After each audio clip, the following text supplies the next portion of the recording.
এইটা তোমাকে বাড়ি, মানে আমার শ্বশুর বাড়ি? এটাই তোমার শ্বশুর বাড়ি। কেন, তোমার পছন্দ হয় না?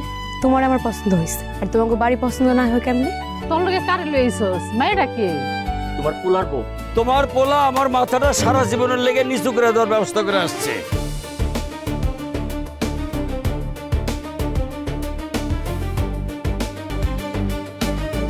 তোমার বাপ্পা যে এরকম, তুমি আমরা আগে বলো না কেন? তুমি অনেক স্বপ্ন নিয়ে আমার বাড়িতে আসছো, আমি তোমার সব স্বপ্ন পূরণ করব। তোর সব বিয়া ফিয়া মানি না। আমার বাপ মা যদি আমার বউরে না মানে, আমার বিয়া না মানে, তাইলে এরকম বাপ মা আমিও মানি না। তুই বাপ মা মানুষ না? না, মানি না। তোরা শিক্ষা দিয়ে ছাড়বো।